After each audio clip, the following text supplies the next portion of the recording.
Hello बच्चों, कैसे हैं आप लोग? ठीक है बच्चों, मैं आज आप लोगों के लिए एक नया सीरीज स्टार्ट करने जा रहा हूँ 10th वाले बच्चों के लिए। बच्चों, हमने तो पहले भी कई वीडियो बना रखा है, लेकिन ये मैं एक स्पेशल सीरीज शुरू कर रहा हूँ, खास करके बोर्ड पेपरों के लिए।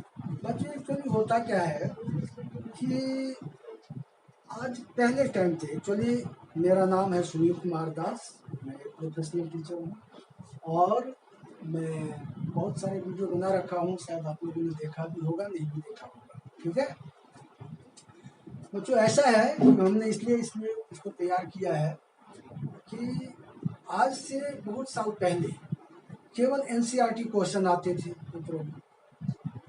तो आप एनसीईआरटी की तैयारी कर लेते हो अच्छी तरह से, तो आप उसको सही ढंग से कर लेते थे, अच्छे नंबर भी ले आते थे। लेकिन जैसे जैसे टाइम बीतता गया तो पेपर का ट्रेंड जो है वो चेंज होता गया।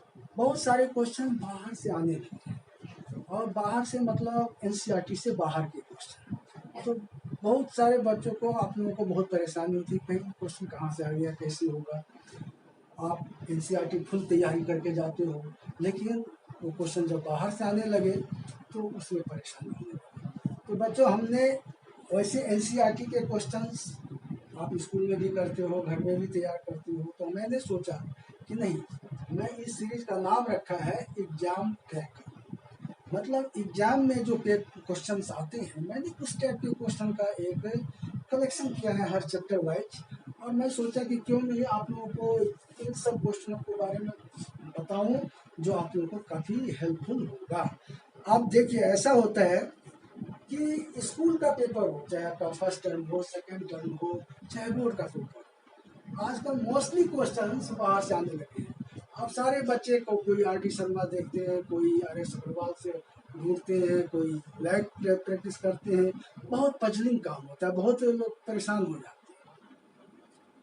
एक्चुअली बच्चों, मैं 25 साल से करीब इसको मैंने ये काम कर रहा हूँ, प्रोफेशनल टीचर हूँ, और मैंने बहुत सारे पेपरों का देखा है, बोर्ड भी देखा है और क्वेश्चंस का पैटर्न भी देखा है। तो हमने सोचा कि हम चैप्टर वाइज कुछ बोर्ड के जो पैटर्न क्वेश्चन होते हैं उनको अलग से आपको करा, और हमने इसीलिए एवरी चैप्टर से जो बोर्ड मॉडल क्वेश्चन है, बोर्ड में जनरली आते रहे हैं और आते हैं, उन क्वेश्चनों का हर चैप्टर में से, एवरी चैप्टर में से 10-15 क्वेश्चन का मैंने सेट बनाया है। और मुझे विश्वास है कि अगर आप ये इन क्वेश्चनों को एनसीईआरटी के साथ साथ अगर इन क्वेश्चनों को आप कर लेते हो, तो गारंटी है कि आप, चाहे वो स्कूल का पेपर हो, आपको फर्स्ट टर्म हो, सेकेंड टर्म हो, या बोर्ड का पेपर हो, आप अच्छे से अच्छे नंबर लाओगे। ये हमारी गारंटी बात है।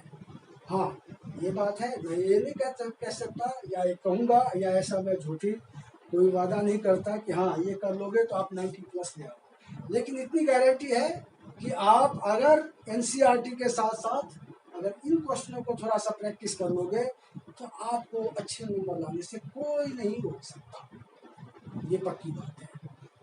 तब तो इसी सीरीज में मैंने हर चैप्टर से मैंने बनाया है। मैं चाहता हूँ कि आपको कुछ इस तरह का मैं कुछ बताऊं जो आपके लिए काफ़ी हेल्पफुल हो। स्कूल के पेपर में भी आपको सहूलियत हो, और बोर्ड के पेपर के लिए तो है ही है। ठीक है, तो जैसे फॉर एग्जांपल मैंने स्टार्ट किया है रियल नंबर। ठीक है, रियल नंबर। तो रियल नंबर में एनसीईआरटी के क्वेश्चन तो आप प्रैक्टिस करे ही होगे, स्कूल में भी कराते हैं, आप घर में भी करते होगे, खुद भी करते होगे, ये तो कोई बात नहीं है। लेकिन ये जो क्वेश्चन हमने लिया है, आप खुद देखो कि ये क्वेश्चन एनसीईआरटी के बाहर के क्वेश्चन है, और बोर्ड में अक्सर इसी टाइप के क्वेश्चन आते रहते हैं, इसीलिए हमने ऐसे बनाया है। ठीक है, अब मैं इनको सॉल्व करके आप लोगों को बारी बारी से बता रहा हूँ। आज उम्मीद करता हूँ कि आपको ये अच्छा लगेगा और हेल्पफुल होगा। ओके, तो लेट अस स्टार्ट। अब हम इसको करते हैं शुरू। देखिए कैसे होता है। अब फर्स्ट क्वेश्चन है, what is the HCF of smallest prime numbers and the smallest number. Okay, अभी एनसीईआरटी में तो नहीं है।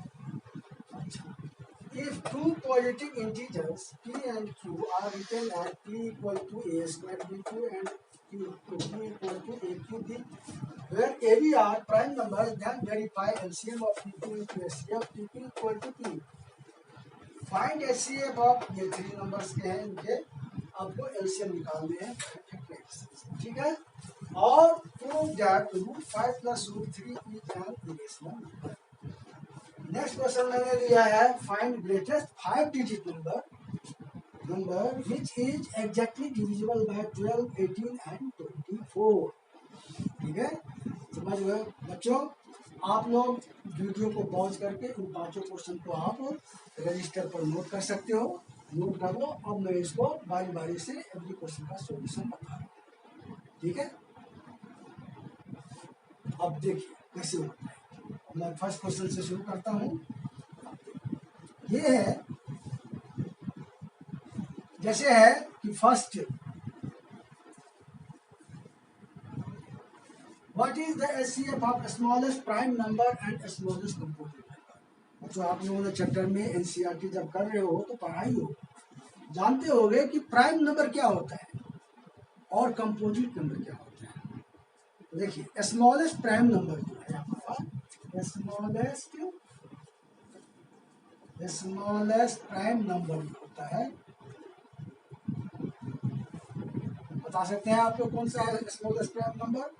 कई बच्चे बोलते हैं वो नहीं, 1 प्राइम नंबर नहीं है, स्मॉलेस्ट प्राइम नंबर होता है, ठीक है। और स्मॉलेस्ट कंपोजिट नंबर होता है 4, राइट। बड़ा आसान होता है, खाली समझने की बात है। अगर आपको ये क्लियर है कि प्राइम नंबर स्मॉलेस्ट कौन सा है, कंपोजिट नंबर स्मॉलेस्ट कौन सा है, तो आराम से इसका आप स्टेप निकाल सकते हैं। देखो आप क्या होगा, 2 को तो आप ऐसे ही लिखोगे 2 into 1, और 4 को क्या लिखोगे, 4 को लिखोगे 2 into 2 into 1, ठीक है। तो आपका इसके HCF निकालना है आपको, ये HCF हो गया, HCF इक्वल टू हो गया, बड़ा सिंपल सा है। जो मालूम है तो अच्छी तरह से तो बहुत आसान लगेगा, लेकिन जिसको नहीं मालूम है ये स्मॉलेस्ट प्राइम नंबर क्या होता है, स्मॉलेस्ट कंपोजिट नंबर क्या है, उनके लिए थोड़ी सी दिक्कत होती है। इसीलिए हमने ये अक्सर पेपर में आए हुए हैं और आते भी हैं। तो एनसीईआरटी में जो भी आप कर रखे हो एक्सरसाइज वो तो ठीक है, उसको तो कंप्लीट है। अगर उसके एक्स्ट्रा इस टाइप के क्वेश्चन आए तो आप आसानी से इसको भी क्रैक कर सकते हो, ठीक है। चलो बच्चों, अब मैं दूसरा क्वेश्चन,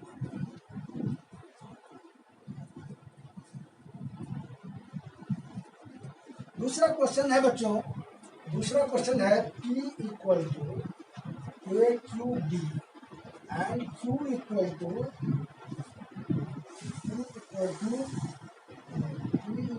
है A स्क्वायर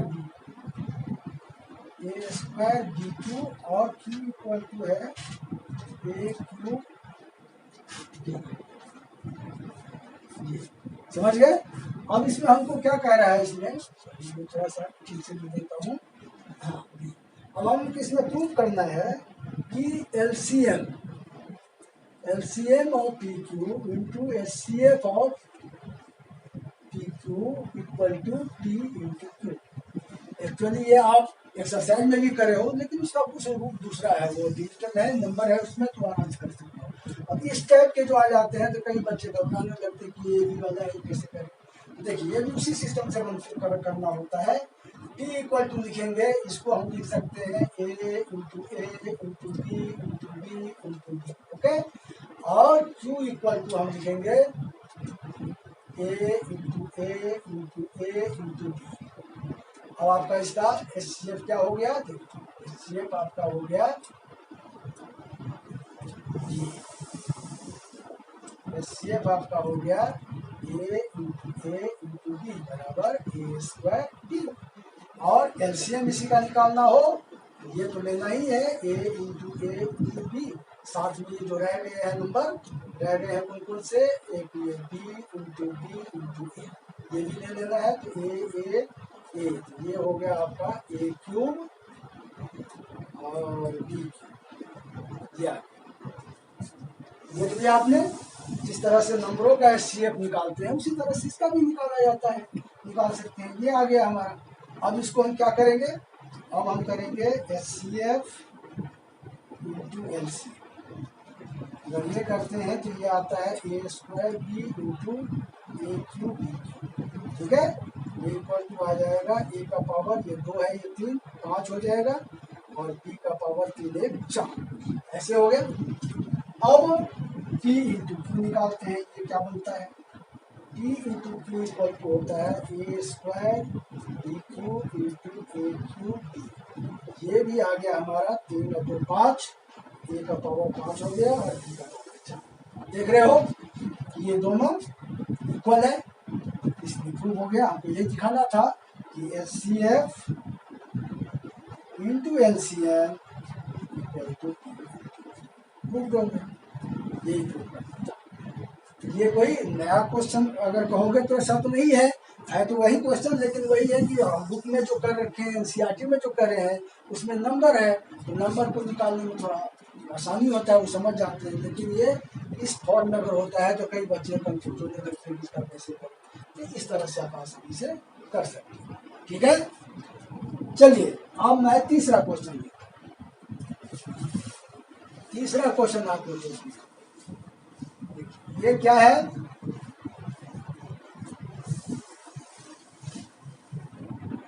तीसरा क्वेश्चन हमने लिया है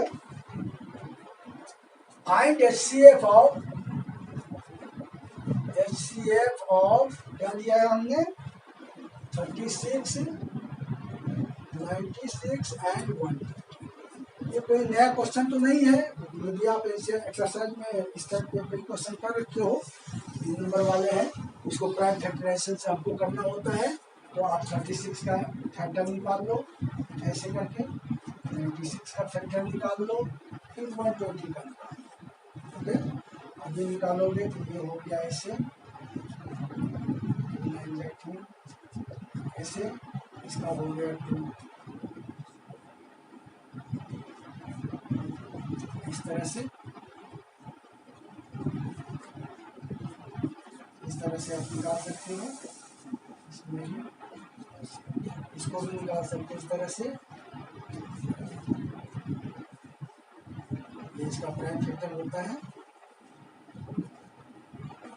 इस तरह से आपने अपने तीनों नंबर का प्राइम फैक्टर निकाल दिया, ठीक है। अब निकाल दिया तो इसको इस तरह से हम लिख देते हैं, 36 को आप लिख दो 2 इंटू 2 इंटू 3 इंटू 3, 96 को आप ये लिख दो 2 इंटू 2 इंटू 2 इंटू 2 और 120 का लिख दो 2 इंटू 2 इंटू 2 इंटू 3 इंटू 5। और इसका HCF निकालना है आपको, ये तीनों में देखना है कि कॉमन कौन सा है, ये हो गया कॉमन, और आपका ये एक 3 हो गया तीनों में कॉमन, और तो कोई दिख नहीं रहा है, देख रहे हो। ये इसका HCF हो गया हमारा 2 इंटू 2 इंटू 3, मतलब 4 12, इसके HCF हो गए आपके 12। देख लिया आपने। तो इस टाइप के क्वेश्चन जो बोर्ड में या स्कूल के पेपर में अक्सर आते रहते हैं, अगर इसको थोड़ा सा कर लोगे तो आपका NCERT क्वेश्चंस के साथ साथ आपका ये भी ओके होगा और आपको कोई परेशानी नहीं होगी और अच्छी तरह से आप पेपर को क्रैक कर सकते हैं, ठीक है। अब चौथा क्वेश्चन जो हमने लिया है वो है ये देखो, ये है चौथा क्वेश्चन हमने लिया है, √5 प्लस √3, ये इरेशनल नंबर है, इसको हमको प्रूफ करना है, ठीक है। अब NCERT में आपने कर रखा है, ये कोई नई क्वेश्चन नहीं है लेकिन थोड़ा सा उससे हटके है। NCERT में सिंगल डिजिट वाले जैसे √2 इरेशनल है, √5 है, ये सब हमने कर दिया है, चाहे 3 प्लस √2 या 2 माइनस √5, इस तरह के क्वेश्चन हमने कर दिए हैं कि ये इरेशनल नंबर होता है, ठीक है। लेकिन ये इस तरह के आते हैं, ये बोर्ड में आए हुए क्वेश्चन है और ये आते हैं, तो इसमें बच्चे थोड़ा सा कंफ्यूज होने लगते हैं, आपको दिक्कत होती है कि इसको भी उसी पैटर्न से करते हैं, लिखते हैं let √5 plus √3 equal to P upon Q, where P upon Q is rational. ठीक है, P and Q are coprime and Q not equal to 0। समझ गए, ये होता है। अब हम क्या करते हैं, दोनों तरफ स्क्वायरिंग करते हैं, SBS ये हो जाता है √5 प्लस √3 का ऐसे लिखेंगे और इधर लिखेंगे P अपॉन स्क्वायर। अब ये हो जाता है, इसको हम क्या करते हैं, यहीं पर थोड़ा सा चेंजिंग है, जो पुराने क्वेश्चन आपने कर रखा है एनसीईआरटी से, उससे थोड़ा सा डिफरेंस इसका ये होता है। यहाँ पर हमको a plus b whole square का आइडेंटिटीज लगाना होता है। ये हो जाएगा आपका √5 का स्क्वायर प्लस √3 का square equal to P square और Q square, plus 2√5 into √3 equal to P upon Q square. अब ये हो जाएगा √5 का स्क्वायर 5 हो गया, √3 का 3 हो गया, ये हो गया 2√50 equal to P square upon Q square. और ये हो गया आपका 8 plus 2√15 equal to P square upon Q square. अब हम क्या करते हैं, 2√15 को इधर रखते हैं और 8 को उधर शिफ्ट कर देते हैं, तो हो जाता है P upon Q square minus 8। तो अब ये हो गया आपका क्या, 2√5 इक्वल टू, इसका एलसीएम लेके आप करोगे तो ये हो जाएगा Q square minus 8 Q square. अब √5 इक्वल टू हो जाएगा P square minus 8 Q square upon ये 2 नीचे आ जाएगा यहाँ इसके साथ 2Q स्क्वायर। अब यहाँ पर हम पहुँच गए, देख रहे हैं, यहाँ हम पहुँच गए। अब इसमें आप देखो, अब एनसीईआरटी के एक्सरसाइज के क्वेश्चन में आपने कर रखा है कि √5 जो है एक इरेशनल नंबर है, लेकिन ये जो है ये एक रेशनल नंबर है। ठीक है, क्योंकि रेशनल नंबर अगर एडिशन सब्ट्रैक्शन किसी भी फॉर्म में हो तो वो रेशनल ही होता है। हम आप यहाँ पर क्या लिखते हैं कि here √5 is irrational but P square minus 8Q square by 2Q square is और रेशनल। अब यहाँ पर आपको क्लियर करना होगा कि ये रेशनल कैसे है, ये इसमें कहलाता है closure property, rational by closure property.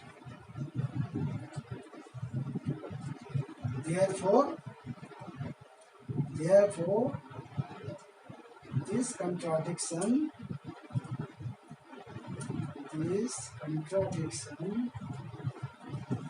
proves that √5 plus √3 is irrational। देख लिया आपने, एनसीईआरटी में क्या कहा हमने आपको, एनसीईआरटी में आपने ये वाला कर चुके हैं, √2 √5 इस तरह के जो होते हैं, ये वाला चाहे 3 प्लस √5 चाहे 2 माइनस √3 इस तरह के, ये दो टाइप तो एनसीईआरटी में है, लेकिन ये वाला दोनों के रूट हो, ये वाला एनसीईआरटी में ये क्वेश्चन नहीं है। और ये आते हैं पेपर में, खासकर चाहे स्कूल का आपका पेपर हो, फर्स्ट टर्मिनल हो या प्री बोर्ड हो या जो भी है जिसमें अगर ये चैप्टर आ रहा है, तो इस टाइप के क्वेश्चन अक्सर देखने को मिल रहा है कि ये आ रहा है जो कि एनसीईआरटी में नहीं है। ठीक, तो अगर आप इसको थोड़ा सा देख लोगे तो आप आसानी से एनसीईआरटी तो आप कर ही रखे हो, एनसीईआरटी के साथ साथ अगर ये क्वेश्चन आ जाते हैं इसको भी आप आराम से क्रैक कर सकते हैं और इस तरह से आप अच्छे से अच्छे नंबर ला सकते हैं। ठीक, अब आते हैं हम फिफ्थ क्वेश्चन पे। फिफ्थ क्वेश्चन है, कहने का मतलब है कि अब आजकल का जो ट्रेंड चल रहा है, जो ट्रेंड चल गया उसके हिसाब को अगर आप पिकअप करते हो, उस हिसाब से चलते हो, तो पेपर में एकदम निश्चित है कि आप अच्छे से स्कोरिंग कर सकते हो।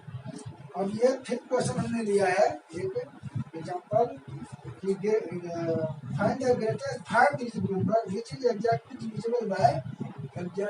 डिविजिबल बाय किससे है, एग्जैक्टली डिविजिबल बाय 12, 18, एंड 20।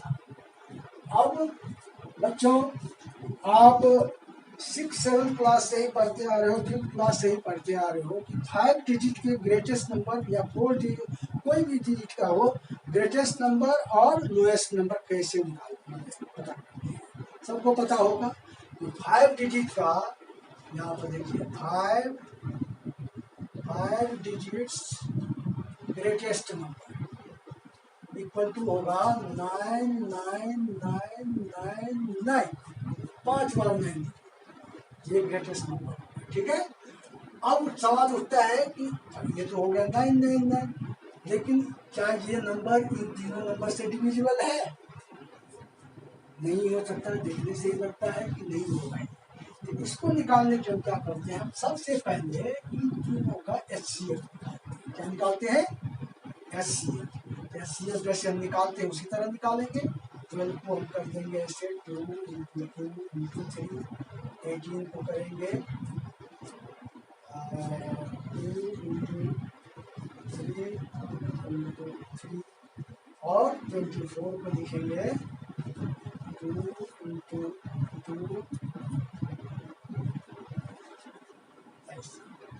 ठीक है। ये हमने लिख दिया। अब इसका निकालेंगे HCF।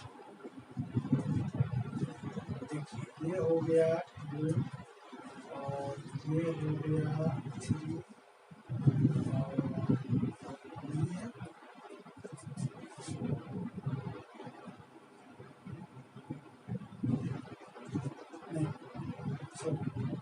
निकालते हैं। LCM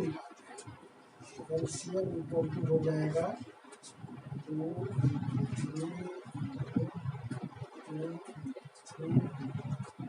3 × 6 × 12 72। इसका एलसीएम क्या हो गया? 72। अब हम क्या करेंगे, इसको ये जो है इनको हम 72 से डिवाइड करेंगे। 9 9 9 9 9 डिवाइडेड बाय 72। इसको 72 करते हैं। 72 से जब डिवाइड करोगे आप, तो इसका रिमाइंडर आता है हमारा 63। कितना आता है रिमाइंडर? डिवाइड करने से इसका रिमाइंडर आएगा, देख लो ऐसे कैसे रिमाइंडर आएगा। 5 बार 9 लिख दिया। अब इसको 72 से आप डिवाइड करोगे तो ऐसे आएगा।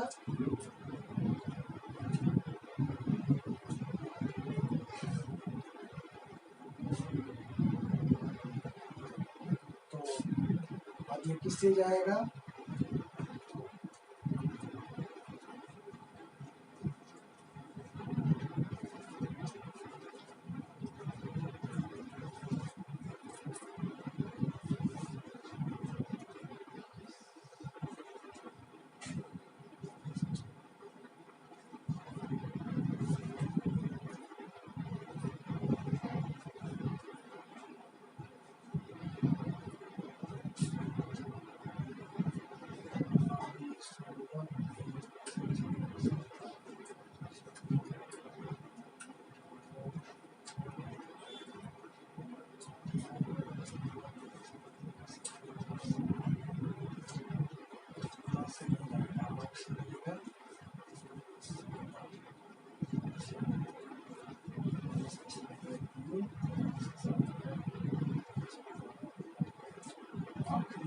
आ गया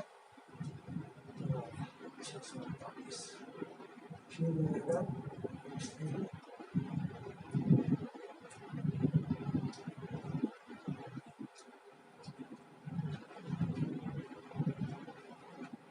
63। क्या आ रहा है रिमाइंडर? 63।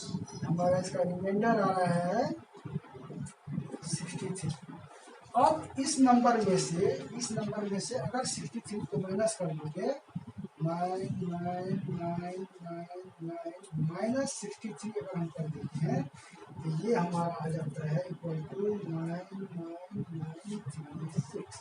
ये हमारा आपका हो गया रिक्वायर्ड। ये क्या हो गया?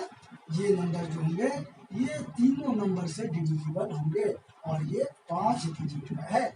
5 डिजिट ग्रेटेस्ट नंबर इसको कहेंगे। जो वैसे तो 5 डिजिट ग्रेटेस्ट नंबर ये हुआ, लेकिन अकॉर्डिंग टू सम कि 12, 18 और 24 से डिविजिबल हो तो वो 5 डिजिट नंबर हमारा इंक्वायरी नंबर ये आएगा 99936।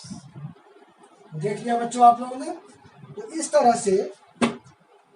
तरह से क्वेश्चंस होते हैं, जो एक्स्ट्रा क्वेश्चन होते हैं जो बोर्ड में भी आते हैं और साथ साथ स्कूल के पेपर में भी आते हैं। तो एनसीईआरटी तो आपको करते ही हो, प्रैक्टिस बार बार करते हो, कई बार करते हो, क्वेश्चन आपको इसी तरह से आता है। लेकिन आजकल ज़्यादातर क्वेश्चन इस तरह के ये बाहर से क्वेश्चन आते हैं। अब चूंकि इसके लिए आप लोग कभी आर.डी. शर्मा देखते हो, तो कभी आर.एस. अग्रवाल देखते हो, तो कभी अरिहंत देखते हो, डिफरेंट बुक्स ढूंढते फिरते हो 244 में से 244 में से। तो ये थोड़ा सा बहुत ये पजलिंग वर्क होता है। तो हमने सोचा कि नहीं, अब हमें इतने सालों का एक्सपीरियंस है, हमने देखा है कि चाहे स्कूल का पेपर हो चाहे बोर्ड का पेपर हो, जनरली यही सब क्वेश्चन टाइप के क्वेश्चन आते हैं। तो बच्चों इस तरह से हमने तो 4-5 क्वेश्चन आपको करके बताया है, दिखाया है।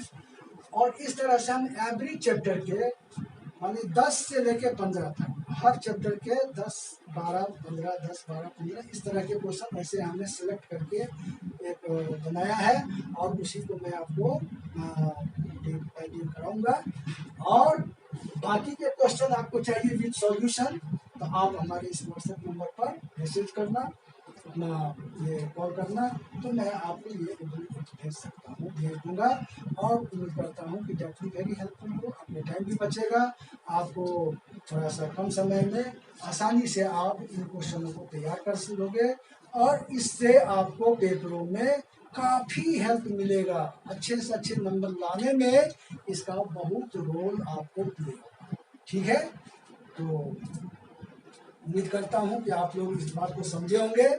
और इस तरह से हम मैथ ही नहीं, मैथ और साइंस साइमल्टेनियसली मैं दोनों का इसी तरह से बना रहा हूँ। साइंस में भी एवरी चैप्टर के बस ज़्यादा नहीं 10 से 15 के बीच में जैसे ही क्वेश्चन हमने सेट किया है, एक नॉर्मल क्वेश्चंस के अलग जो कि पेपर में आते हैं, स्कूल का पेपर हो चाहे बोर्ड का पेपर हो। तो उसके साथ साथ आप अगर इनको भी तैयार कर लेते हो तो अच्छे नंबर लाने से कोई आपको रोक नहीं सकता। उम्मीद करता हूँ कि आपको अच्छा लगा होगा, और अगर अच्छा लगा हो तो लाइक करना। और मिलते हैं नेक्स्ट वीडियो में दूसरे चैप्टर के साथ।